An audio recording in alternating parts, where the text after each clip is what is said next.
guys, today I think I will change how I learn English.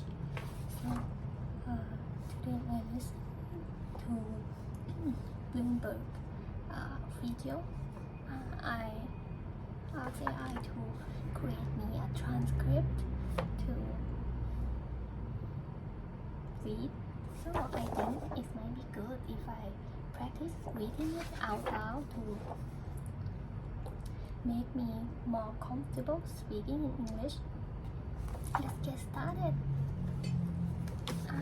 The topic we are going to read today is Treasuries climb after strong sale.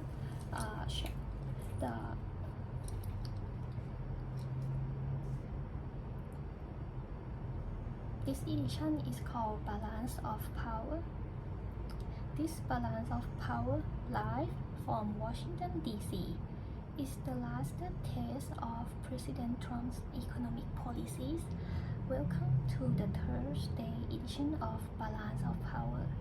As the U.S. Treasury holds a multi-billion dollar auction of 30-year bonds and is happening just moments after Chime debuted on Wall Street alongside Kelly Lines and Joe Matthew in Washington. Thanks for being with us here on the early edition of Balance of Power Investors today. In the bond market, Kelly balancing worries about debt and tariffs, among other things coming out of Washington. Yeah, the question is going to be, are there demand for longer rate maturities when there are ongoing fiscal concerns about trajectory of the debt deficit of the United States, with one big beautiful bill of course still being pushed by Congress and the Senate. Specifically, an important meeting will happen at the White House later today with Senate leaders like Mike Crapo of the Finance Committee and the Majority Leader John Thune and President Trump to continue to advance that agenda.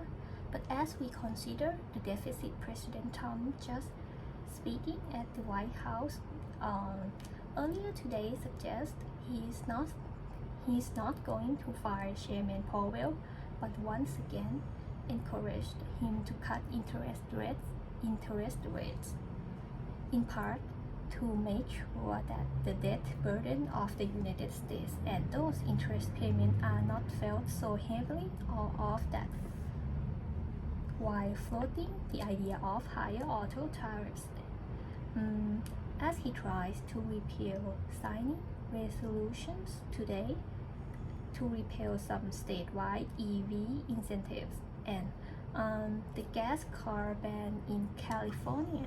We are spending a lot of place here. We are going to have a live update on the auction. Mike McKay and Ira Jersey are with us. We are also tracking Chime and we will be watching that through the day. Had a big pop at the open.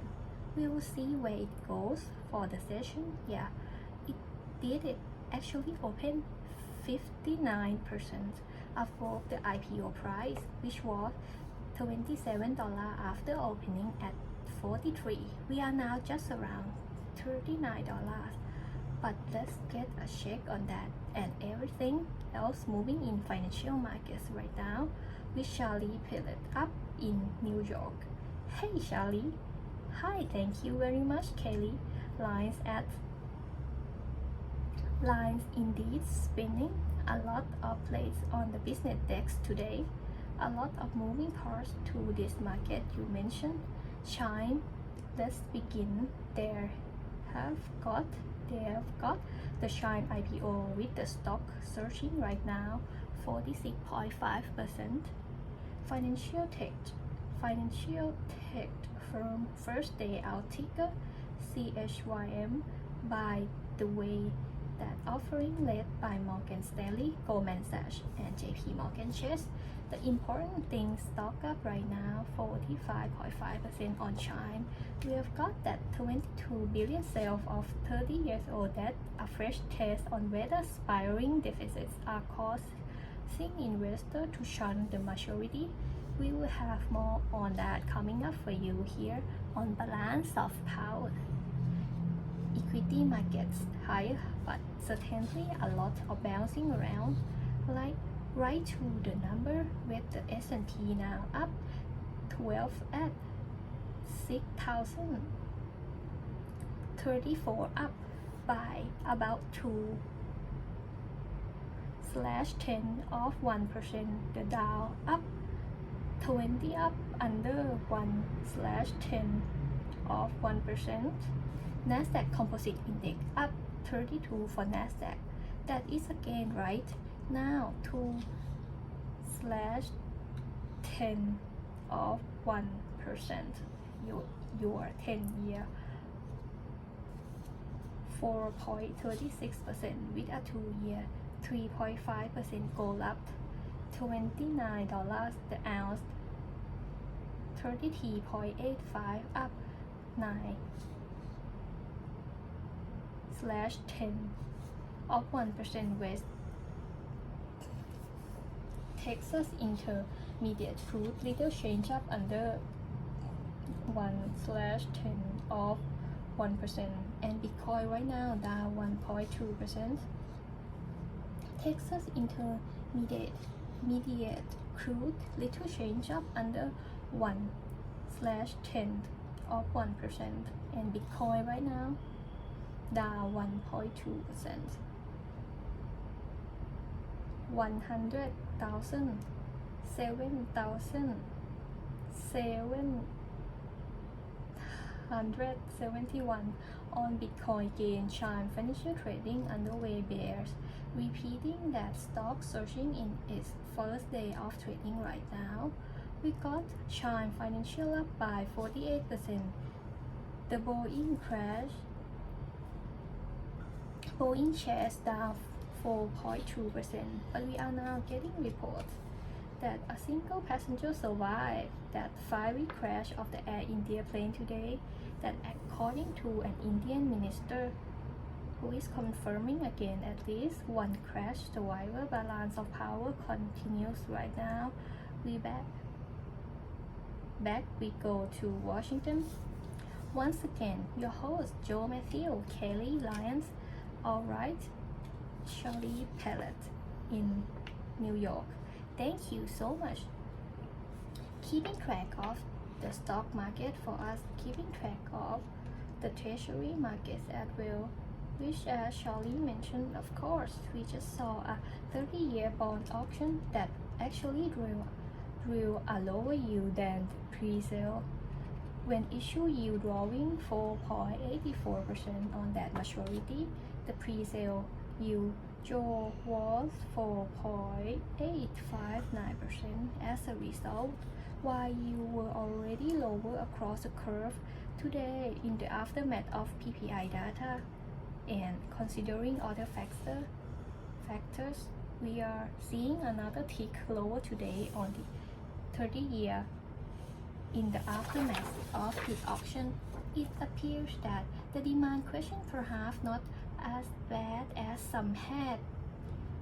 Yeah, that's right. We have two great voices for you to walk us through this auction as it happens before our eye. Michael McKee is here, Bloomberg International Economics and Policy Correspondent at World Quarters in New York. Oh God, already past 9 minutes. We are also joined by Ira Jersey, Bloomberg Intelligence Chief U.S. Interest Rate Strategist. Ira is going to take a minute to bear down on this, Michael. I am reminded by comments on Bloomberg yesterday by Jeffrey Gunlock. Double line, the quote was, "There's an awareness now that long-term Treasury bond is not a legitimate flight to quality assets." How does that line hit now that we've seen this number Well, apparently Mr. Gunlock wasn't beating or other people weren't listening to him because we stopped through here by more than a basic point. So it's the bid to cover was stronger than the last time at 2.443. So people are still wanting some duration in US Treasuries now. It's hard to put this out as any kind of reaction that requires a safe haven because there's a lot of news out there, but there isn't anything that would be driving people toward a certain issues of a US Treasury at this point. Alright, so I will jump in here. How do you view this takedown, which seems overall to be pretty decent? Yeah, so our system grade. So yeah, one of the highest grade that we've seen. So we have seen for a bond auction in a little while. So to go back to what Michael was just saying, when you look at bid to cover, which is the number of bonds that many people want to buy versus the amount on offer, is what actually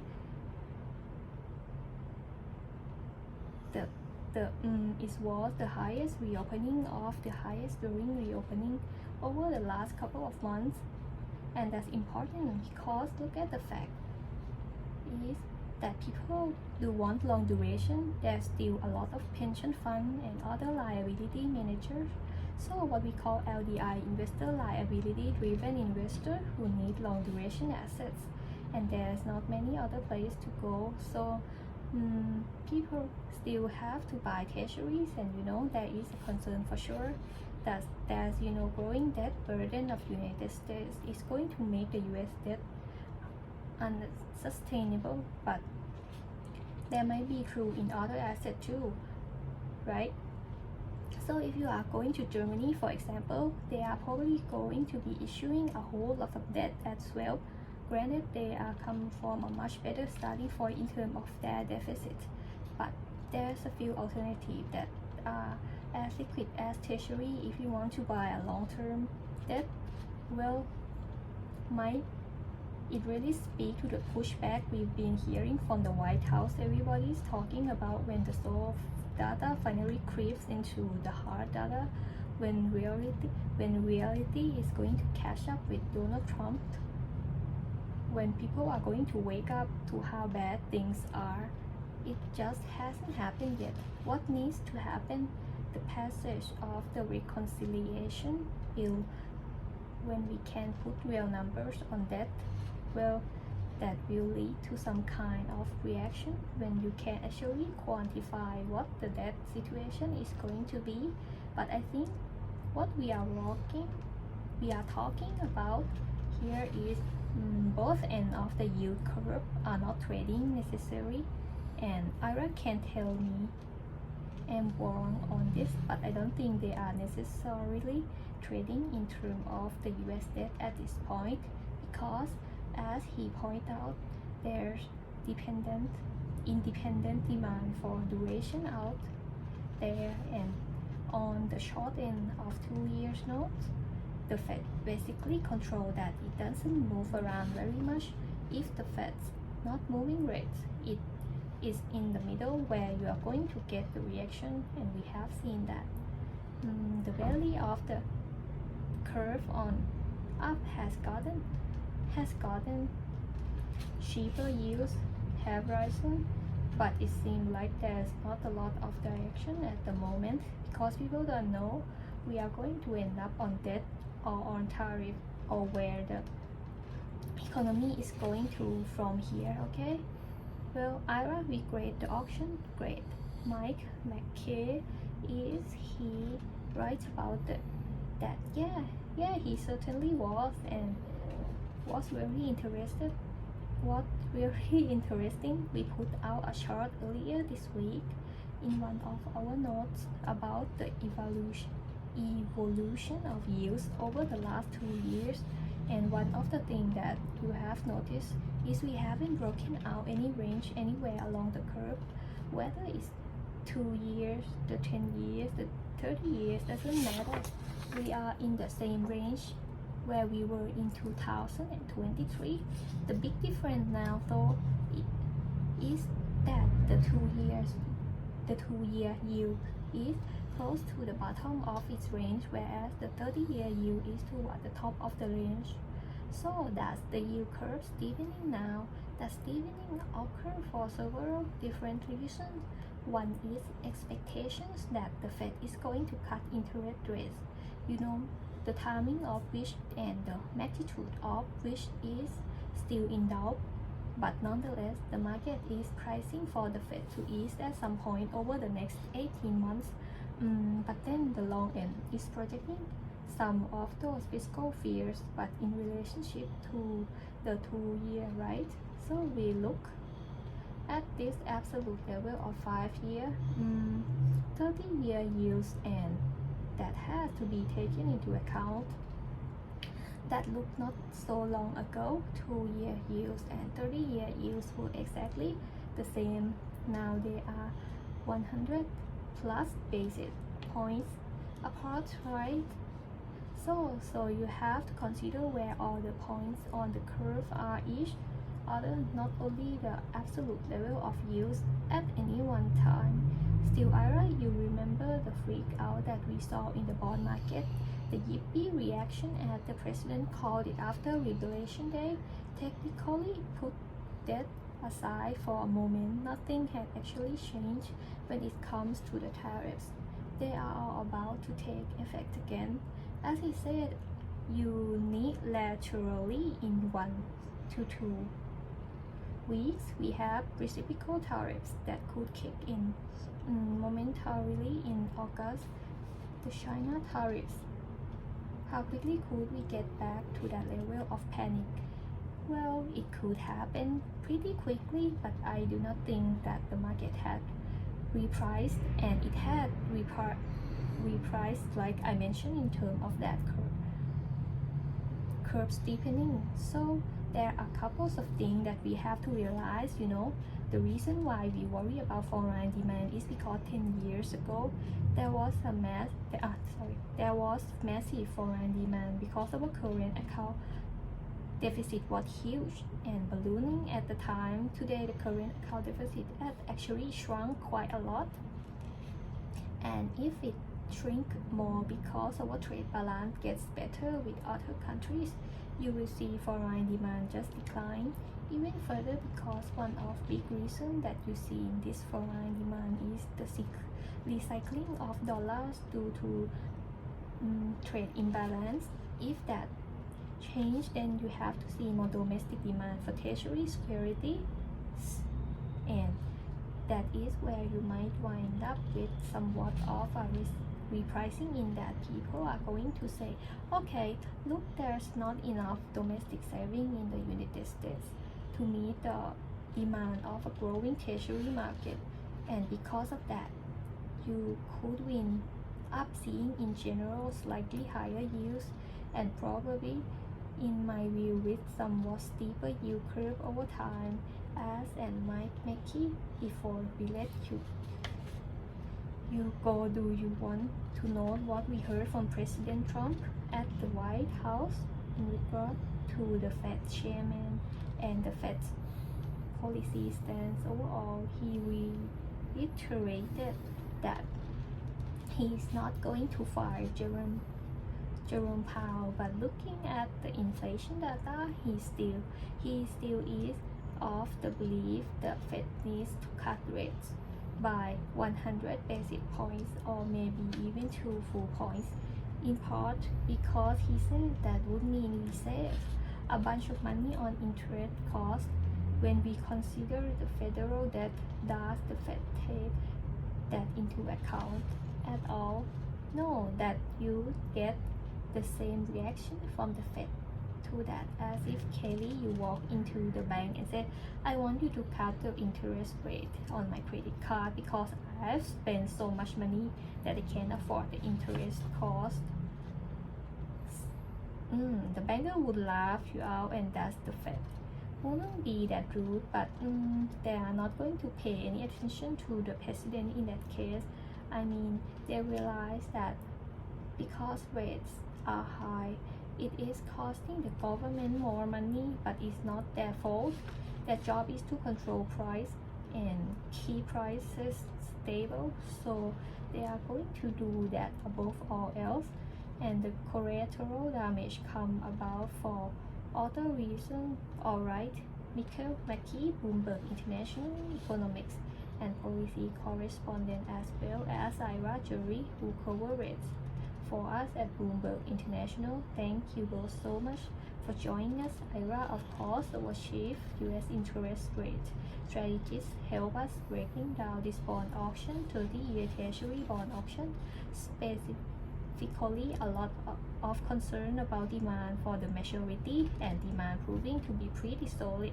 As a result, yields ticking a little bit lower. We are down 8 basis points on the 30 years to 483 as we speak. But of course, Joe, the demand concern emanated from concerns over, in part, fiscal policies we were just discussing and the ultimate cost of the tax package that President Trump is trying hard to push right now through the US Senate. Hence, a meeting that he is holding at the White House this afternoon. The idea, if you want permanence when it comes to business tax breaks or even the Trump tax cuts, you got to find the money to pay for that somewhere, and senators seem to think the answer is salt, which could be a problem next door in the House actually. So let's get into this with our political panel. Bloomberg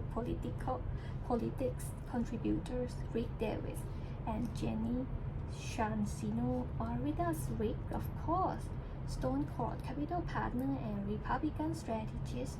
Jenny, our Democratic analyst and senior democracy fellow at the Center for the Study of the Presidency and Congress. Rick, when we try to imagine what will take place in that room between Mike Crapo, the finance chairman, and the majority leader John Thune and President Trump later today at the White House, what is the message from the president likely to be? Is he going to bless a salt change, knowing it could make it much harder for this bill to be passed the House? Yeah, I mean, usually the presidents don't get into too much of nitty-gritty because they know that the deal making on those bills are all interrelated, right? So cut to that effect, what you are going to be able to do with the Medicaid would then affect votes that you would otherwise have on another issue. So generally, they don't get all tangled up in that mess. What they want he will do is put increasing pressure on Speaker, on Majority Leader Thune to get this bill done before the 4th of July break, because he knows the longer this bill sits around, the more it gets difficult to pass anything. And I think at this stage, the White House will take a bill under any circumstance versus a perfect bill.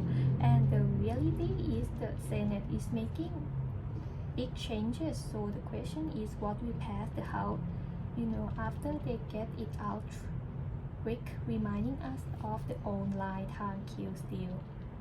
Jenny, the fact of the matter is, if you are Republican, even from your state of New York, if you are obsessed with salt, you are still not going to vote for a massive tax hike on Americans.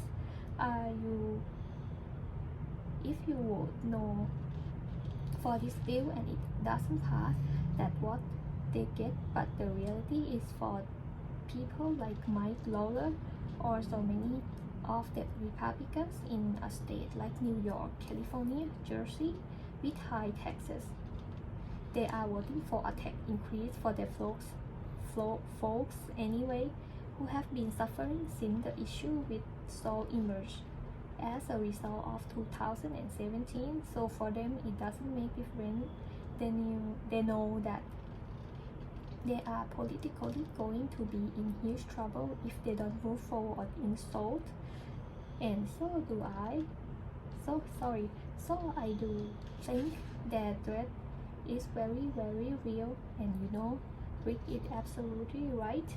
The longer this bill has stayed in the public eyes, and you have seen the senators and representatives go home for holidays, we'll see that again for June pretty shortly. You also see that public support for this bill, the more people learn about it, it begins to go down. That's what we've seen in some of the polls. And I think the president is well aware of that, which is why I believe he posted on Truth Social today and then reiterated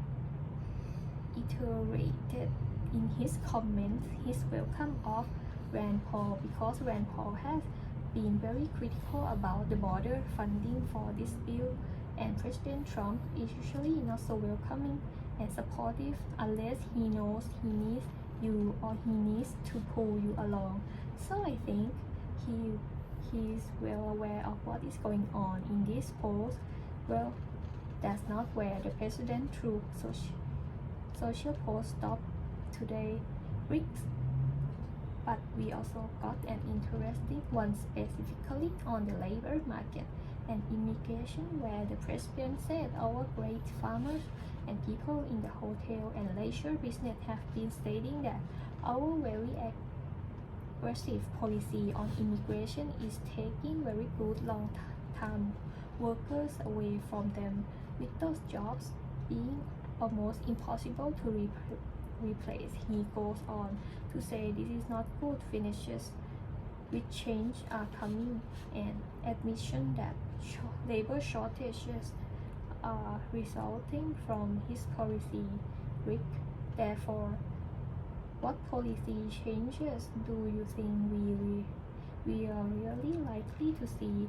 It kind of echoes the John McCain Comprehensive Immigration Reform of 2005, right? Which is, okay, maybe we need a guest worker program while we crack down on, people here without permission. So yeah, it's really interesting. I mean, rather than approaching this as comprehensive solution, the president seems really inclined to create controversy along the way. Obviously, at one point, Stephen Miller is at ICE last week, telling them they are going to lose their job unless they set up the moment of deportation. At the same time, a week later, Donald Trump says, hey, I know these deportations are hurting farmers and other companies throughout the country. Maybe we ought to find a solution. Well, there's a solution right there, right? I mean, it's called the guest worker program. It's been around for 20 years, and I'm not exactly sure if his voter will appreciate it, but it's exactly what we need today, and history repeats. We should mention it was the congressional baseball game last evening. By the way, Republicans won it again. This evening, the congressional picnic on the South Lawn, we referred to this. Rand Paul invite Jenny. Can Donald Trump get work done there? They are going to be on the South Lawn looking at the stands that have been set up for the big parade. Maybe a little punch. Can he close the deal tonight? He is certainly going to try this. This is, perfect for Donald Trump and Joe. I just saw that you showed us that we may see a cancellation due to weather this weekend. That's I hear an isolation report. There, I don't know the fact of the matter. Is it going to be stormy and hot raining, and we have got a lot of people who could be in harm's way. Jenny Shansino, Rick David, thank you both for the conversation. Kelly, at the moment, parade is set for 6:30 p.m. Saturday. Good luck getting into Washington. Yeah, good luck getting into Washington today, tomorrow. Oh my god. Reading English is hard. Oh my. How they can keep speaking an hour long for us to watch. Okay, I have read around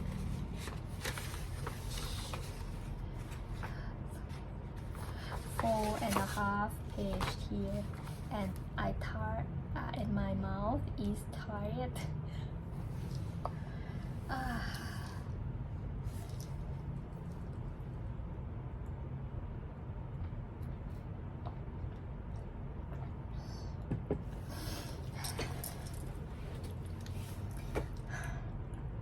Maybe next time I should choose more shorter video clip, but I really like Bloomberg television channel so much. It is more easier when you are a passive listener, not an active speaker.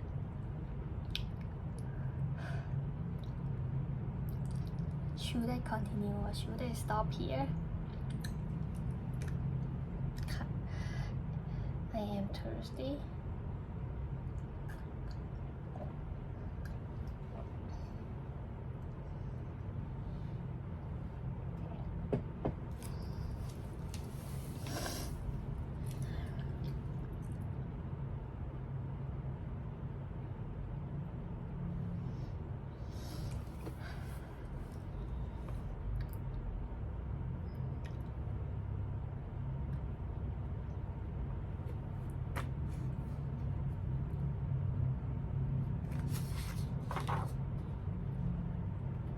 Okay, let's continue. I already print 11 pages for reading. Today I set a goal. I have to achieve it. Okay, basically any day leading up to the period, traffic's going to be a nightmare. We will have more coming up here on Balance Power on Bloomberg TV and radio, but both for the WTI and Brent yesterday, we saw a very big move to the upside, more than 4% on each, in part after the US decision to pull US diplomats essentially out of Baghdad, as well as issue warning to family members of military members in the Middle East, all feeding into concern of something that might be coming, as there were reports last night that Israel could be ready to strike Iran's nuclear facilities, and that's something that President Trump today, when speaking and answering questions from reporters at the White House, did not necessarily play down.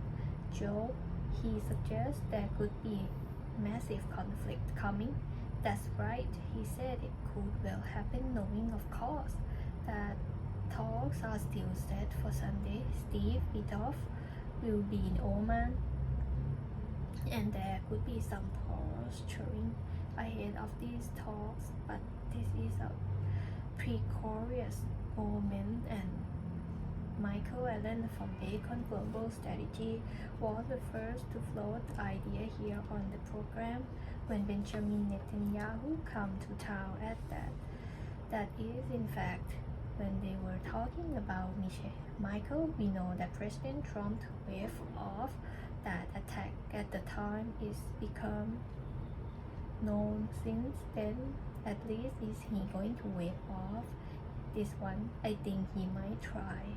I think he sees some benefit right now in holding out the prospect that the Israelis might go for it, because he wants to strengthen Steve Witkoff, and as he goes to Oman this weekend. But when you really start to look at some of the factors that are going Israel's way today, just this morning, the International Atomic Energy Agency the UN watchdog group declared Iran in breach of the Non-Proliferation Treaty. That's the first time in 20 years that this had happened.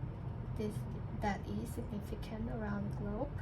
It's not that I think Israel would be toast if they were to bomb Iran, but it's sort of more understandable in the aftermath of this than it would be otherwise, especially when you consider that the next step might be to refer this to UN Security Council, which also will trigger additional sanctions from around the world.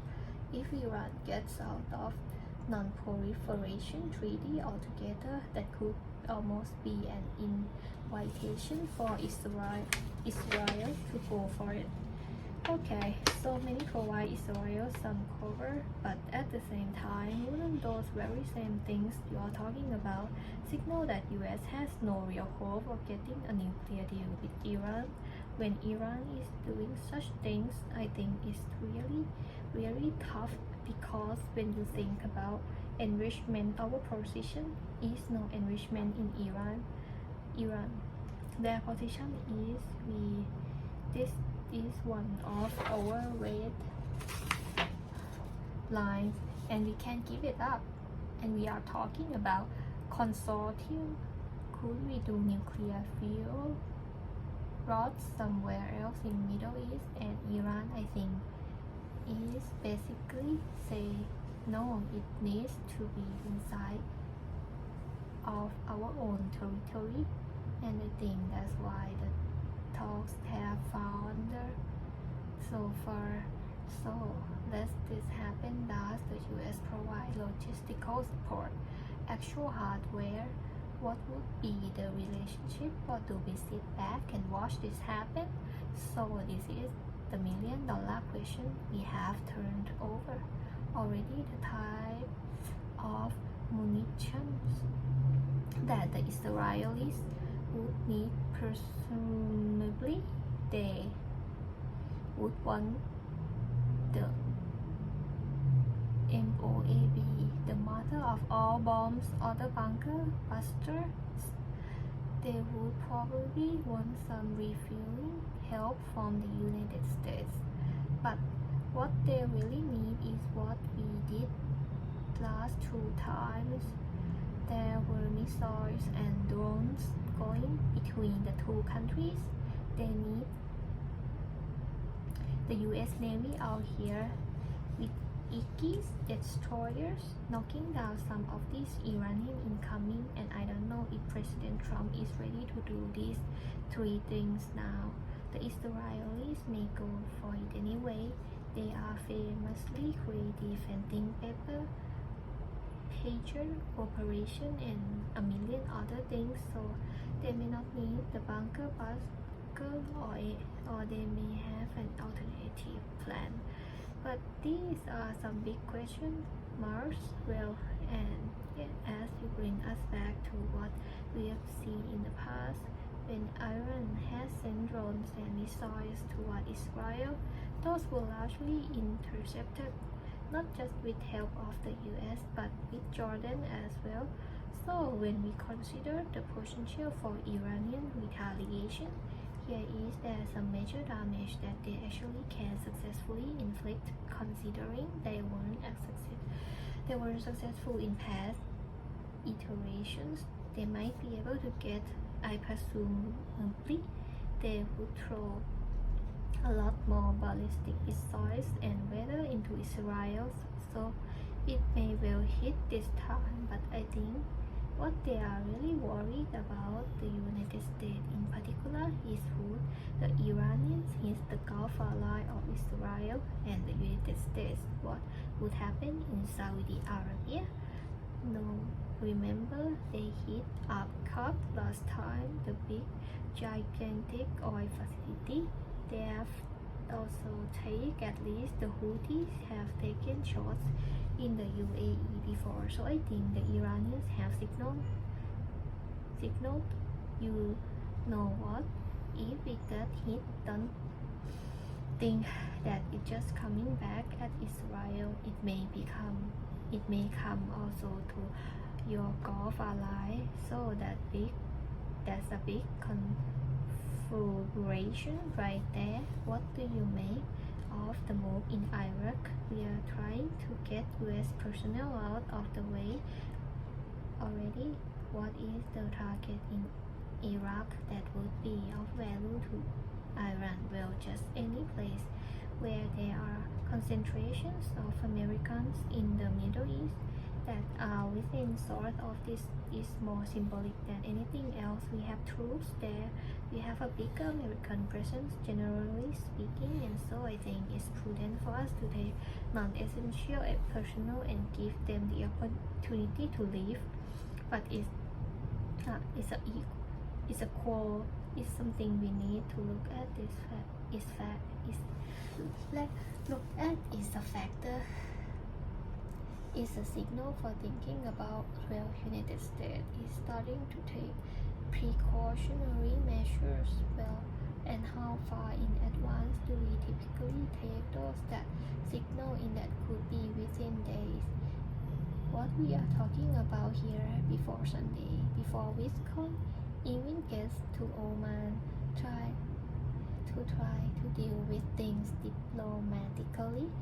So I have a feeling that Trump had probably said to the Israelis that we could go in Sunday, but I think it's very soon.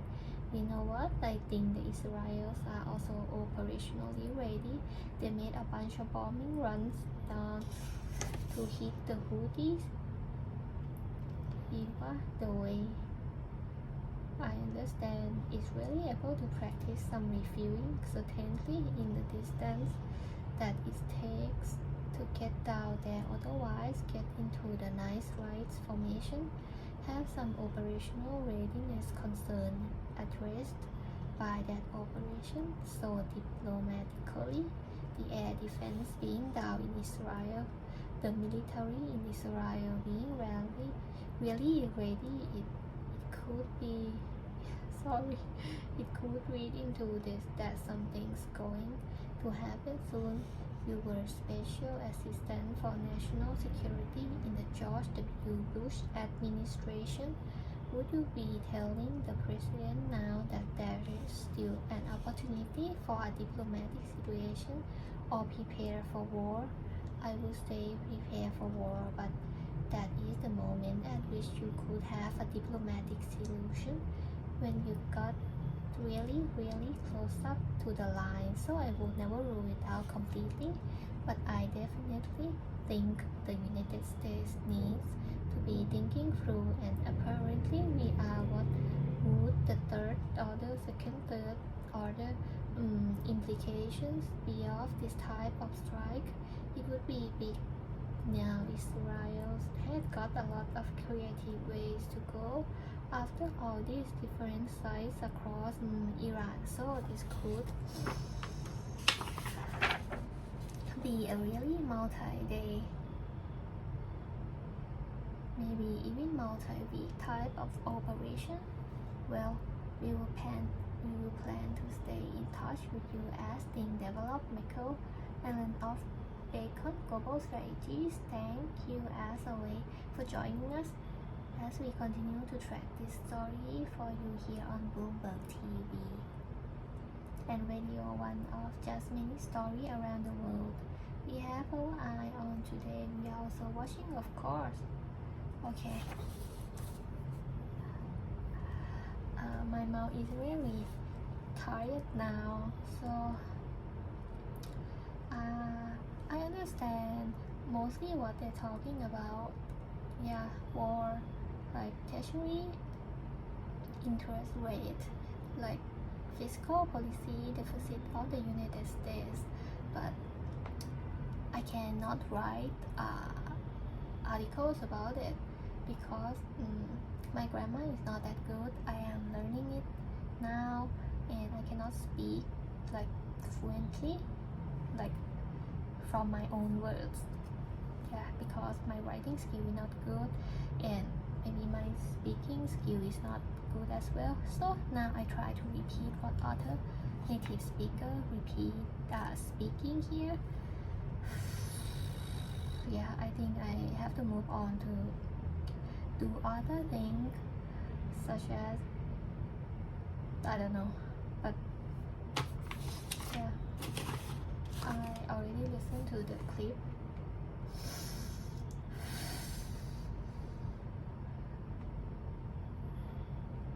Maybe read some other books, maybe more like basic sentence structure than this, so I can create the sentence from my own. Like here, I just reading and repeat what they say. So if you're watching till here, I think thank you for your listening. I am not doing good today. Yeah, it's kind of hard. I understand the concept, but I cannot write or speak properly. I'm sorry. Bye.